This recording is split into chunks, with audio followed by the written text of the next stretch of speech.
I'm Brian Batista. My friends call me Bunny. Let's hop to it. This is episode 2. Just got up, and it's called Starting Off Right.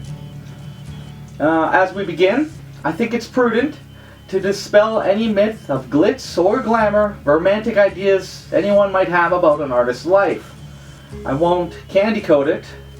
At the end of the day, it's messy work. It's difficult pushing goop on a stick covered in hair. Today's fast-paced and busy lives are full of immediate gratification, stained with bad news, and pressures from every which way. It seems difficult for anyone to really pursue wholeheartedly what they love in life, and therefore persistence is key. It's not luck that I'm an artist. It's what I've wanted to do since I was a kid, and I've geared every choice and decision in my life towards pursuing this dream, no matter how ridiculous this may seem.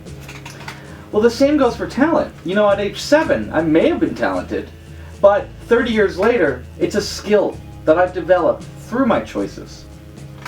Taking art classes, going to art school, travel abroad, read books, practice daily, teach, write, apply for grants, have a show coming up, and commissions, etc. Well, congrats. You too are an artist.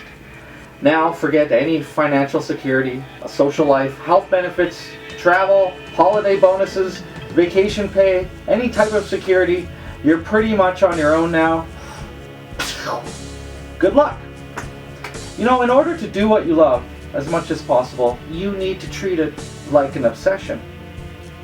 You need to have a single-minded focus, and it must be on that job. So show up and do the work. I hear that in my head all the time. It's 2% inspiration, 98% perspiration. So paint, draw. Whatever it is that you do, you just need to do it. And in order to do that, you need to make it habitual, and things will fall into place more often.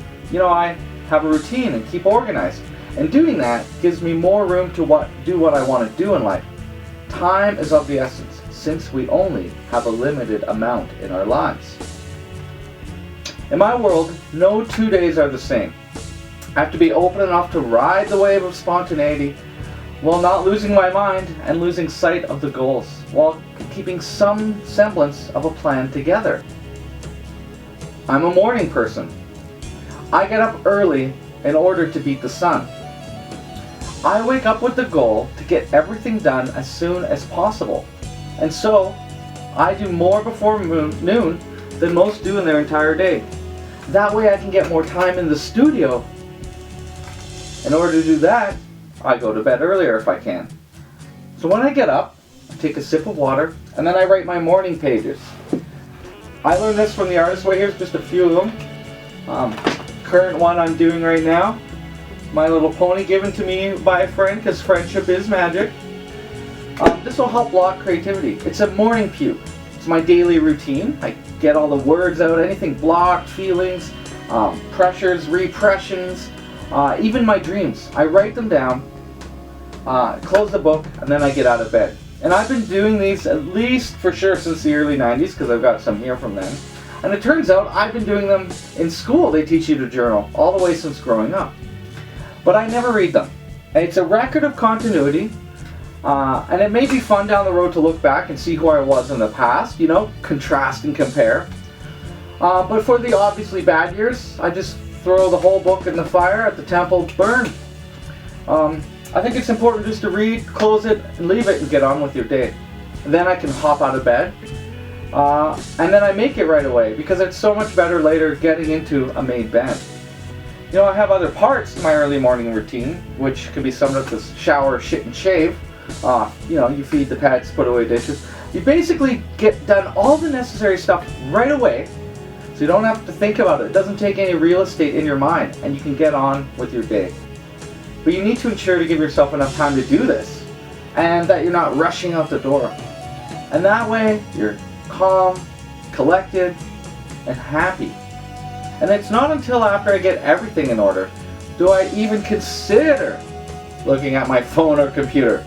They're great tools, but they're even better stealers of my time. So It's a good habit to form when doing anything, to clean up after yourself constantly.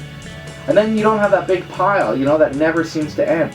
But if you get it done right away, you got more time to play. The same goes for in the studio. I get in as much as I can while managing my life, and I spend a majority of my time, just like in the kitchen, tidying up as I go. I've got certain days of the week where I might not even get in the studio because I'm grocery shopping or cleaning. But the more ahead I can get in sneaking in the chores, I free up more time for me to work in the studio. And more time in the studio is more time to focus without interruption from annoying menial tasks. Therefore, I can nurture my creativity. So start off right in life as well as in the studio. And now, you can look at your watch. Hopefully it's still early. Grab a cup of something hot and let the real art lifestyle begin. Until next time, I'm Brian Bunny Batista. My thanks and gratitude.